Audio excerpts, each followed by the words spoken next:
আজ 15ই আগস্ট দেশ স্বাধীনের দিন। আহ, মুসলিম জাতি যেন এই 15ই আগস্টে পরাধীন বকলমে যেন দেখা যাচ্ছে। এই বিষয়টা কি বলবেন? যা কী নজরে দেখছে, কারা দেখছে আমি জানি না। আমি এতটুকু বুঝি, এটা বলতে পারি, ভারতবর্ষের বর্তমান পরিস্থিতিতে গরিব সম্প্রদায় যারা, তারা স্বাধীনতার প্রকৃত অধিকার, প্রকৃত স্বাদটা পাচ্ছে না। এবারে মুসলিম গরিবদের মধ্যে আবার মুসলিম 80%। যদি 100টা গরিব রাখা হয়, তার মধ্যে 80টা মুসলিম। তাই মুসলিমের নামটা একটু বেশি দেখা যায়। মূলত এই স্বাধীন ভারতে গরিব সম্প্রদায় যারা আছে, যে কোনো ধর্মের সঙ্গে তার সম্পর্ক থাকুক, গরিবদের ওপরে একটা জুলুম, অত্যাচার, একটা নিপীড়ন চলে আসছে। এটা আমি মানি, এটা আমি বলতে পারি, কেন এটা আমিও দেখছি। শুধু মুসলিমকে যদি বলা হয়, আমার মনে হয় প্রশ্নটা বা যারা এরম দেখছে তাদের দেখাতে মনে কিছুটা ভুল হচ্ছে। ফুরফুরা শরীফের দাদা হুজুর পীর কেবলা রহমতুল্লাহ আলাইহ তিনি স্বাধীনতা সংগ্রামে অংশগ্রহণ করেছিলেন। তিনি কি সরাসরি স্বাধীনতা সংগ্রামে অংশগ্রহণ করেছিলেন? দেখুন, এই দেশ স্বাধীনতায় অনেকের অনেক দিক দিয়ে অবদান আছে। কেউ কলমের দ্বারা, কেউ অস্ত্রের দ্বারা, কেউ ফান্ডিংয়ের দ্বারা, কেউ সদ্বুদ্ধি দ্বারা, বিভিন্নভাবে স্বাধীনতা একটা আছে। যে কোনো বিপ্লব আনতে গেলে অনেক রকম পন্থা লাগে। তা আমার মুর্শিদ কেবলা, যিনি জগন্নাথ মুজাদ্দেদ দাদা হুজুর রহমাতুল্লাহ আলাইহি, তিনি সৎ পরামর্শ দিয়ে এবং ভারতের কোটি কোটি ভক্ত মুরিদ তেনার যে ছিলেন, তিনাদেরকে উৎসাহিত করে, তিনাদেরকে পুজিয়ে ব্রিটিশদের বিরুদ্ধে সংগঠিত করা, ঐক্যবদ্ধ করা যে অবদান ইতিহাসে পাওয়া যাচ্ছে, যেটা অন্য স্বাধীনতা সংগ্রামীর থেকে খুব একটা কম অংশে কম বলে মেনে নেওয়া যেতে পারে না। কেন, মানুষ যদি সংগঠিত না হয়, মানুষ যদি একটা জায়গাতে ঐক্যবদ্ধ না হয়, তাহলে একটা অপশক্তিকে, একটা জালিম স্বৈরাচারী শাসককে উৎখাত করা কখনো সম্ভব না। বিপ্লব তখনই হয় যখন মানুষ সবাই ঐক্যবদ্ধ হয়। মুসলিম জাতির ওপরে বিভিন্ন রকম অত্যাচার নেমে আসছে। দুর্গাপুরের ঘটনা, তারপরে বারুইপুরে একেবারে মারধর বিভিন্ন জায়গায় দেখা যাচ্ছে। এটা যেমন অন্যায়, পাশাপাশি আমার কমের মানুষকে সম্মানের স্বার্থে বলছি, কেউ আমাকে খারাপ নজরে নেবে কি আমি জানি না, কিন্তু সত্যটা তো বলতে হবে। এতে আমাদেরও কিছু দোষ আছে। সেই দোষটা কি?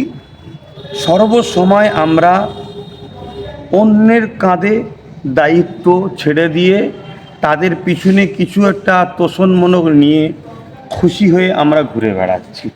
দেশ যে আমাদেরকে অধিকার দিয়েছে, সংখ্যা অনুপাতে ভাগিদারি, সর্বক্ষেত্রে ভাগিদারি দরকার। শিক্ষাতে দরকার, চাকরিতে দরকার, স্বাস্থ্যে দরকার, ঠিক তেমন রাজনীতির প্ল্যাটফর্মেও আমাদের ভাগিদারি দরকার। কিন্তু দুঃখের বিষয়, স্বাধীনতার পর থেকে আমাদের এক শ্রেণীর উলামারা, যারা দেখে এসছি, তারা আমাদেরকে বারবার রাজনীতি থেকে পিছন থেকে টেনেছে। সবসময় অন্য সম্প্রদায় বা অন্য একটা বিশেষ ব্যক্তিদের ওপরে দায়িত্বশীল ভর ছেড়ে দিয়ে আমরা আমাদের অধিকার বা আমাদের যে ভাগিদারি ডাক্তার বাবা সাহেব আম্বেদকর দিয়েছিল, ভাগিদারিটা বুঝে না নেওয়ার জন্য কিন্তু আজকে আমাদের এই দুর্দশা হচ্ছে। তবে যারা এই অন্যায়টা করছে, তারা অবশ্যই চরম সংবিধান বিরোধী, আইন বিরোধী। তাদের বিরুদ্ধে চরম ব্যবস্থা নেওয়া দরকার, কঠোর ব্যবস্থা নেওয়া দরকার। কিন্তু নেবে কারা? নেবেটা কারা? সেখানে যদি আমাদের লোক পার্টিসিপেট না করে, সেখানে বলার মতো বা সেই আইনের জায়গা আছে যেখান থেকে আইন তৈরি হয়, সেখানে যদি আমাদের লোক না থাকে, যে আমাদের উপর জুলুমটা হচ্ছে, এই বিষয়টা জাগবে কি করে, আর এই বিষয়ে আইনটা তৈরি হবে কি করে, সেই জায়গাতে আজকে আমরা মার খাচ্ছি। এটা আমাদেরকে নতুন করে ভাবতে হবে। এই বিপদের জন্য শুধু রাস্তায় নেবে আন্দোলন করে যদি সমাধান করব মনে করি, ৭৭ বছর যেভাবে আজকে ৭৯তম স্বাধীনতা দিবস আমরা উদযাপন করলাম, তা সেই যেভাবে মার খাচ্ছে, আগামীতে আরও বেশি করে মার খাবো।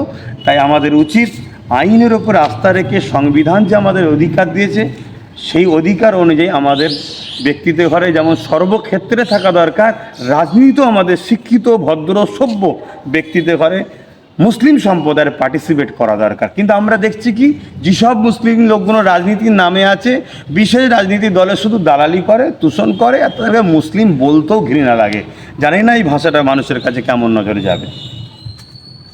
বাংলা ভাষার উপরে বিভিন্ন অত্যাচার নেমে আসছে, বাংলাদেশি তকমা লাগানো হচ্ছে।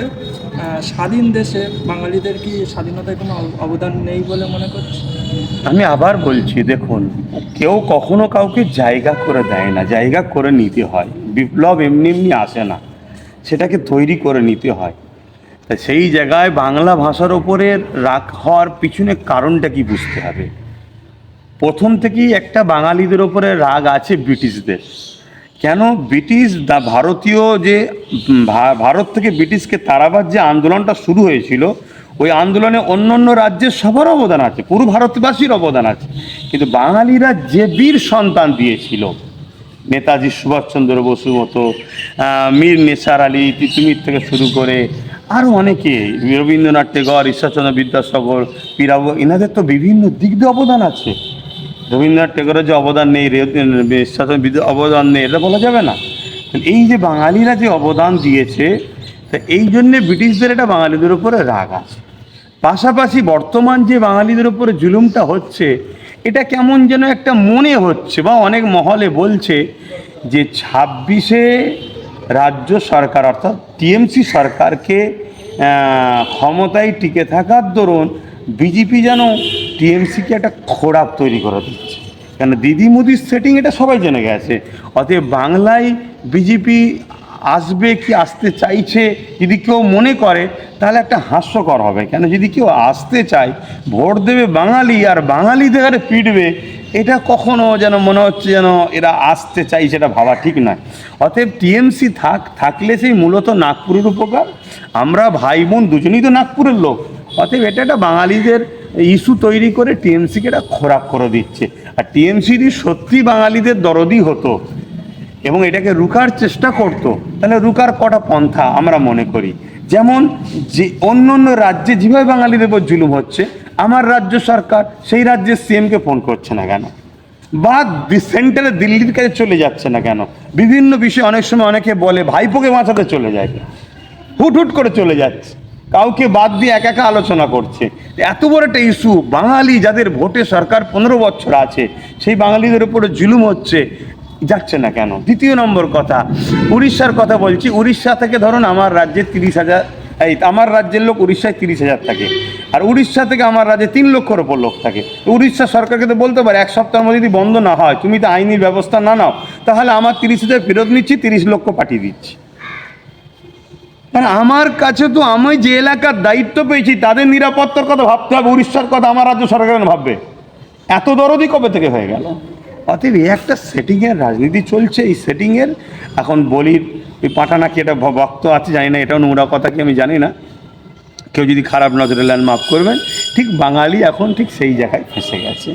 অতএব এই জায়গায় বাঙালির মানুষদের ঘরে ভাবতে হবে যে এমন একটা হুকুমত দরকার, যে হুকুমত, বিগত দিনে তো অনেক হুকুমত ছিল, কখনো বাঙালিদের উপর এইভাবে জুলুম নেমে এসেছে আর কেউ চুপ করে মেনে নিয়েছে, এটা হতে দেয়নি। অতএব সেই জায়গায় এটা একটা নাটক আমি মনে করি।